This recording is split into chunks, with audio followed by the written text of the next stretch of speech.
Hey guys, it's CMAC here. Welcome back to my channel. Today it's very exciting. Actually, we're going to talk about 25 basic Linux commands that you need to know in order to get started, in order to be comfortable a little bit with Linux and start actually programming, run your program on Linux environment.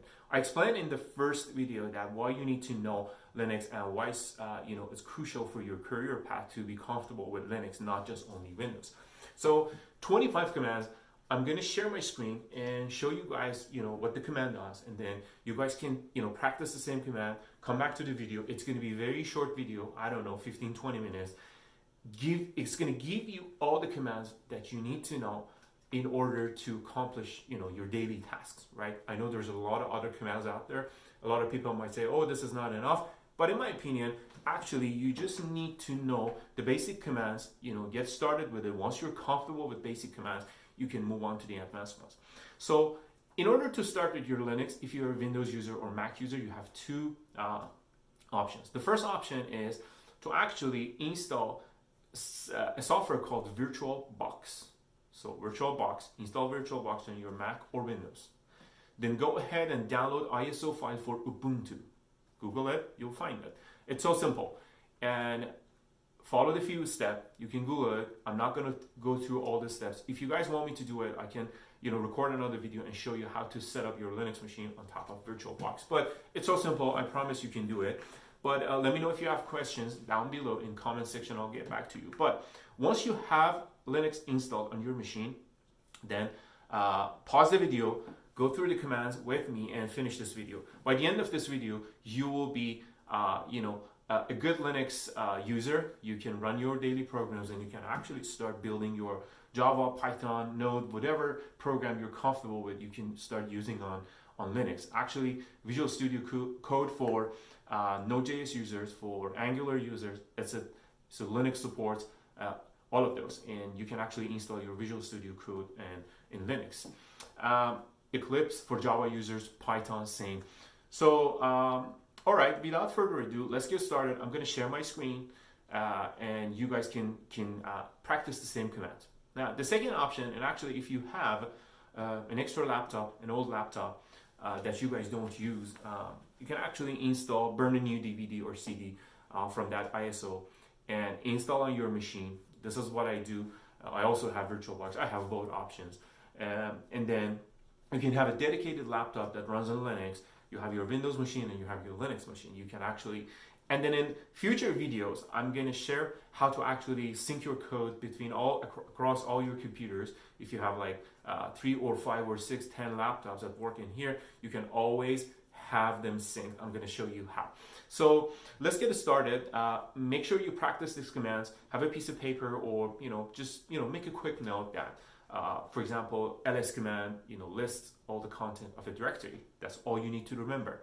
And it's so simple, so easy, and let's get it started. I'll see you on the other side. All right, guys, let's get started. Before we start, I want to show you a command that basically runs your commands as a root account, which means it's admin. So the way we do it, it's called super user do. The command is sudo, and then followed by any command, right? But instead of doing that, if you look at the first line, the green side, it says the account is CMAC and add the machine. The machine name is CMAC-VirtualBox. So if I do a sudo -s, it will basically, I'm asking Linux to switch my account to root account, so I can run all the commands under root account. All right, so let's get started. So as I type commands on Linux terminal, you will see that you'll have a bunch of information, and it kind of, it's hard to follow, the result on the page. So you would need to clear up your screen, once in a while. So if you want to clear your terminal, basically the command clear will do that, right? It's quite simple. All right, so our first command is actually it's called change directory. If you want to go to a directory or a folder, basically we use cd space whatever folder we're trying to get at. So for example, cd desktop, as you can see, the blue path now is changed to root/desktop. All right, so now we know how to change directory. Now we're in desktop, and we want to take a look what's inside the desktop directory. All right, the command is list. It's called ls, and it's showing us that it's basically empty. There's nothing in it. All right, so now I decide to go back to the root. I'm in the desktop folder. I want to go back to the root. The way I can do it, actually, I have two options. If I do cd space ... it means go back one step, to the parent folder. Now I'm to the backend folder, and I can do ls, and we can see the content of my root folder. So let's do it again. I'm going to go to documents. I'm in documents. I want to list whatever, all the files and directories in documents. There's nothing in it. All right. Another way to go back to your root folder is basically using this command. All right, I'm back again to root. Awesome. As a user, you all have, let's say in Linux, under your Linux operating system, there are 3 users that, use this machine. All right, so we have 3 users on one machine. Root is basically, is for root account, but each user that's using the machine, they're gonna have their own homepage, right? So, or home folder, home directory. And the way you can always go back to home, it's cd space /, right? So let's say I want to go to for example, public, right? Cd public I'm sorry. All right, let's clear this. cd desktop, right? All right, there's nothing here. I'm sorry, I'm in the root, and I'm trying to access the content of that. So I do need to do ls first. Let's go to, I don't know, media, and then we do ls again. Nothing in media. Let's go one step back again. We're gonna go to cd, or let's go here again. We are here now. We're gonna go to option, and then again we're going to do ls. Nothing in here. Let's say from here we want to go back to our home folder. How do we do that? We do cd space /. We're back to home, and we do ls. We're back to home. All right, so we learned how to change directory and how to basically look at the content of any directory in Linux. So cd space whatever folder you're trying to go. This is a home folder, and you do ls. Perfect. You have each user. Again, we have our own home folder, right? As you can see on the screen right now, it says I have desktop, directory 1, document, download. Let's change directory to dir1. Perfect. And I do ls to see what's in there. There's a text file in there, and I want to create a folder inside directory 1. All right, so I want to create a folder or directory in directory 1 here. All right, the command is mkdir space make directory. That's how we say it. So we're going to make directory called directory 2. All right, perfect. So we do ls. We see call directory 2. It's showing up. Awesome. Now, let's say we want to go into directory number 2, right? And we want to create a text file in here, right? We want to create an empty text file in directory 2. How do we do that? All right, there we go. Here's a new command called touch. We're going to create a file called a text.txt. Perfect. And if I do ls, perfect. There is a file in there. It's called text.txt. All right. Now we have that. We are going to actually copy this text file to our home directory. Let's see how we can do it. All right, so I'm in directory 1 / directory 2. There's a file called text.txt. I want to copy this file to my home directory. So the command is cp, as you can guess. It's coming from copy. cd this file, text.txt, to my home directory. And here's the sign for home directory. So I'm copying a text.txt from directory 2 back into my home. Let's do run this command. All right, so we do ls. The file is still here. We go back to our home. How do we do that? We can either do cd dot space cd dot one more. So we do ls. This is my home directory, right? And all right, let's do ls. As you can see, now we have copied our there you go. We have copied our text.txt to our home directory. Here's a file. All right, and let's again go back to directory 1, and we do ls, and we do have cd. There's no cd here. Let's now remove file text2.txt. All right. So the way we remove files, it's by running command called rm space test2.txt. Right. Let's list again.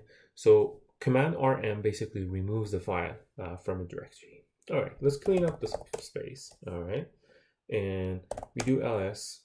We go back to home, and let's start over. All right, I'm gonna go to directory number 1, and what's in it? There's a file. All right, let's go back again, one step back. We ls. I hope you understand what I'm doing. And here's dir number 1, right? I was just checking to see if the folder is available. I want to show you there is a single file called text1 in folder or directory dir1. Now let's say I want to remove a directory instead of a file, directory number 1. Let's see it. Oh, Linux is complaining that I cannot do it because it is a directory. We don't have a specific command to remove directories, but I'm just going to stick with rm command, and I'm going to show you a trick here to use the same command, which is rm, and how to use it.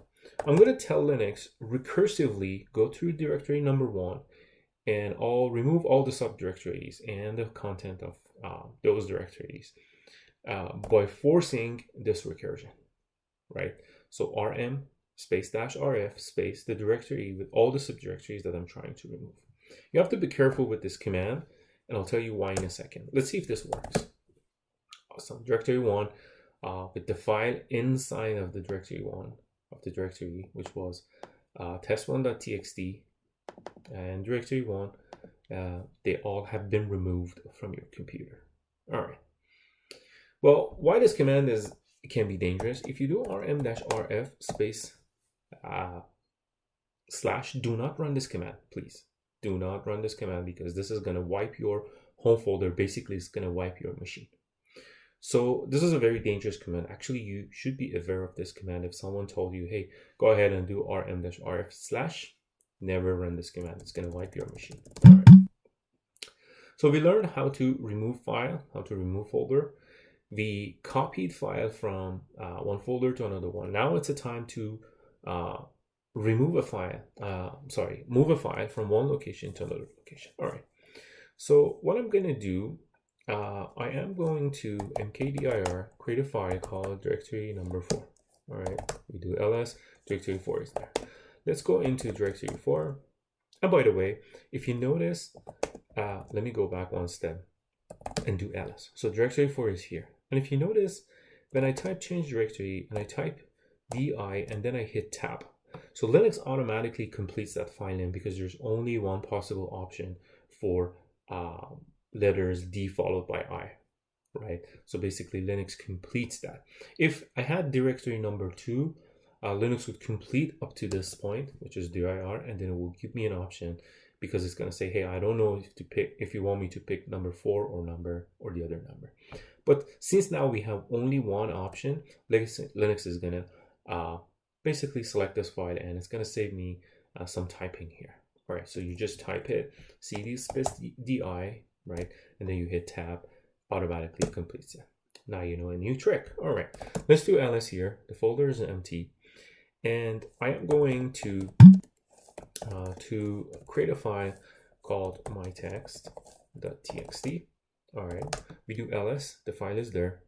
Now I want to, first of all, I want to rename this file to mytxt1 and change the name of the file. All right, how do we do that? We say basically move the file mytxt from this location to mytxt, but instead add 1 at the end. So take a look. I'm moving the file from the existing location to the existing location, but different name. So what's going to happen here? Basically, Linux is going to, move the file, but basically it's renaming the file name. Pretty simple, right? All right. Now we did that. Let's copy this. Let's move this file, right, to a home directory. And we know the home directory is this. / is always home directory. All right. So we're going to say move this file, my text1.txt to root. And it's been moved because when you do ls, the file is not in directory 4 anymore. So if you do cd space / and you do ls, you can see the file in here, right? Do you see it? Perfect. So we just moved directory 4, right? From directory 4, we went to, all right, let's see, ls, right here, mytxt1, you see it, right? We move this file from directory 4 to our home directory. All right, we just learned how to make directory by command mkdir. I'm reviewing this commands. We learned how to list the content of the directory. We learned how to move the file from source to destination, right? So cp space source space destination. We learned how to move from source to destination, right? Same thing. And we just learned how to remove file space file name. Awesome. So let's proceed with a few other commands. All right. Let's say I want to install a new service or new package on my machine, like Apache, right? I do think I have Apache installed. So it's a good practice to first remove Apache from my machine, from my Linux, so you guys understand. And then we go ahead and install it again and do some testing with it. All right. So I'm going to do apt install. First of all, I'm going to update my machine, right? So how do I update my machine? I'm going to sudo run update apt update, right? And wait for Linux to finish. All right. My kernel in Linux is updated, right? Unlike Windows that you have to reboot the machine 20 times, here in Linux, you just run this command and it says update and you're done. So that's, speaking of reliability and, having a lot of control in Linux, now you can see a real life example of it. All right, now I updated my machine. I'm going to install apt install. Actually, I do have Apache, I believe. I'm going to remove it first. So apt remove Apache 2 star, whatever has Apache followed by all the dependencies. The keyword star after Apache 2 basically tells Linux to remove everything that says Apache, starts with Apache 2. All right, now you know how to remove basically a library or software from your machine. Apt remove the service that you're trying to remove. All right. If you notice, I just hit Control-C. If you type a command, right, but you don't want to run it, you don't want to execute the command, you do Control-C. Basically, you skip that command by hitting Control-C. The next thing, if you hit your arrow up, right, on your keyboard, you can basically go through all the commands that you've been running for the, all the most recent commands are available by arrow up and arrow down on your keyboard. All right, let's move on. I am ready to install Apache 2 on my machine. If I run this command, Linux, it says, okay, I'm ready to install. Are you sure you want to do it? Of course, I can go ahead and type Y and hit enter, but I'm going to say no at this point because I'm going to show you another command. Well, I know I want to install Apache 2, so why don't we just go ahead and pre-inject the answer to this library. So we say -y, it means yes, go ahead and ignore that message and just directly go through the installation. As you can see, apt install the library space -y will force the installation for that library. We just installed Apache on our machine. Unlike Windows, the service becomes available immediately. You don't need to reboot the machine and hope for the best. All right, well, let's clear this and we do ls again, clear. All right, now what we're gonna do in here in this next step, we're gonna check to see if actually Apache is running our machine or not. All right, so what we do, we say service, whatever service that you're trying to check, which in this case is Apache 2, and then we're going to say status. All right, as you can see here, it says 37 seconds ago you started Apache, and it's perfect. All right, we do Control C. Now what we're going to do, we are going to stop Apache 2. So this is the command how you start a service. Service space, whatever service is running, you want to stop it, and followed by stop. All right, we wait a little bit. Looks like Apache stop. Let's check it. How do we check it? Service Apache 2 status. Of course, it says it's not active. It's inactive, as you can see. All right, we do Control C. How do we start it? You can guess, I'm sure.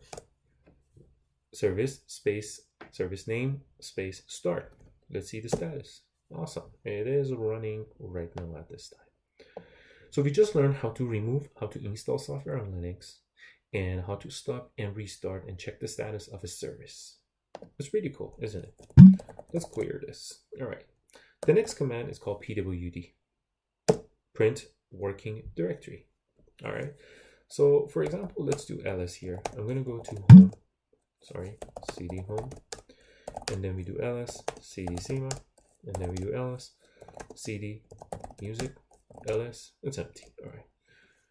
So now I want to take a look. Let's say you go a bunch of directories and you want to know your existing location. It says /home/cmac/user. You're looking for the existing path.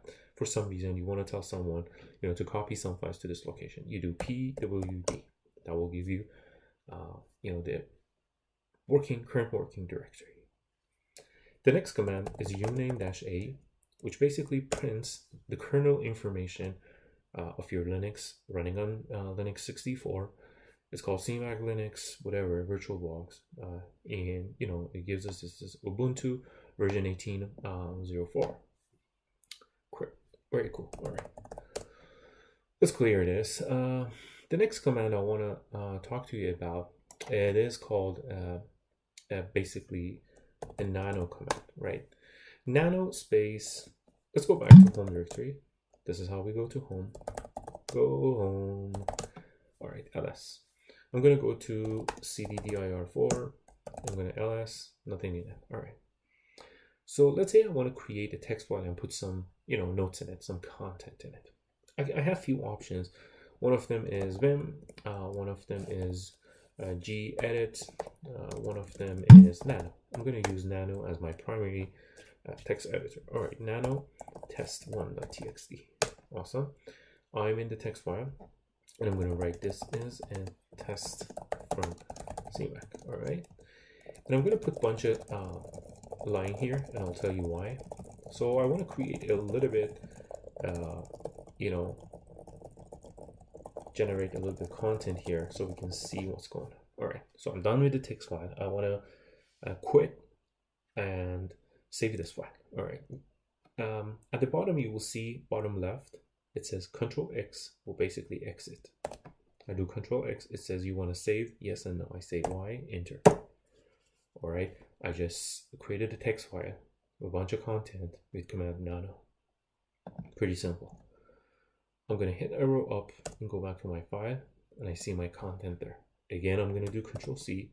I'm back. It didn't ask me anything because I did not change the content, so it won't ask me. All right. Now, what we're going to do, every time we want to check the content, we have to go into the file, right? What if we don't want to do that and we're going to take a look at the content? There's a command called cat, and then you do followed by file name. And as you can see, it prints the content of the file in your terminal. But there's a problem with this command. And as you can see, I have to scroll up to see the entire content. So if there's a lot of content, this basically gonna dump everything in your terminal, and it's probably not the best option. Let's see what else we can do. So I have a command called head, and if I run it, it's just going to show me the top part of the text file. Makes sense. Of course, I can have something like tail, which is going to show me the tail at the end of the file, whatever content I have at the end. So cat will print everything, head only prints the top side, and tail only prints the bottom side of the text file. Let's clear this. There's one more command which is so useful. It's called more, and you can imagine what's going to do. All right, more space file name. As soon as I hit enter, it says whatever fits in the first page from, this is a test from CMAC, up to the end, I will fit whatever fits here. All right, and then I'll give you option to just hit enter and go through the file line by line until you reach the end. All right, so command more, it's so useful if you want to review something, you know, line by line, and you don't want to scroll up and down. All right, so these are a lot of, you know, useful commands. Make sure you practice all these, you know, you watch this video a few times and you get comfortable with all these concepts. We're almost there. We have just few other commands that I'm going to show you here. Another command is called Passwd. It's basically changes your password, right? It says, okay, you want to change the password? Sure. It says password successfully changed. I'm going to clear the console and show you a command called man. This is basically called manual. Let's see. I want to see manual for the ls command. Oh, it says list directory contents. That's cool. I read about it and I learned about the command and go back. Let's say tomorrow your friend, you know, says something new to you and you want to, you know, check the command. For example, wget. So it says, oh, the non-interactive network downloader. So if you want to download something from internet, you can definitely use wget. So you can go through the commands. It tells you, you know, what the parameters are, how to use them. It's quite useful. You just, you know, need to put the time to take a look at the commands and, you know, basically use it. So manual, you know, it's very useful. It's all you need probably to, you know, learn about a new command in Linux. Now let's say you are looking for a file on your computer. All right, how do we do that? I'm going to search for all the files that, you know, that's a log file. As you can see, Linux is printing everything regarding log file. Now let's say I'm only interested in a file called casper.log. All right, how do we do that? You now know. You can look for casper.log by the command locate command, and you know the location right now, right? And now what you're going to do, you can actually do cat/var. Oh, sorry. All right, let's do it again. We locate that and we do cat. We go one step to our home, var. The reason I need to go back because I'm in directory 4. I need to go back to home first with ... And then in home I have var, and then I have log, I have installer, and I have casper.log. And I can cat basically print the content of a log file. All right, and if you look, it says a connection can be made, whatever. There's a bunch of logs here, right? So if you're looking for a specific file, you can find the location by running a command called locate, as you can see on top of my screen, right? And then you can look at the content. We learned with the cat command, we can print things on our console. All right. 2 more commands and we're done here. If you want to take a look at your IP address, you can run a command called ipconfig. Let's clear this screen and rerun it. It's basically, we'll run IP configuration and we'll give you, you know, IP address of your machine. If you're at work or if you're trying to figure out your address, that's how you find it. There's another command called iwconfig. Of course, it's for wireless card. This is a virtual machine. I don't have a wireless card on it. All right, let's move on. At the end, if I want to power off my machine, of course, the command is power off. And if I want to reboot it, the command is reboot. And remember, I'm running all these commands on the root account. So if I actually exit root, it will go back to CMAC. And now I can test reboot command. And as you can see, it's going to reboot my Linux machine. All right, I think this is good now. But make sure you run this, all these commands for a few times. You learn and understand, you review them a few times, and now you're ready to actually start using Linux for your programming. And I promise you'll find a lot of benefits. Start learning more about it, and ask me, all your questions. Thank you very much. All right, guys, great job. You just finished 25 awesome basic commands that you need to know in order to work with Linux.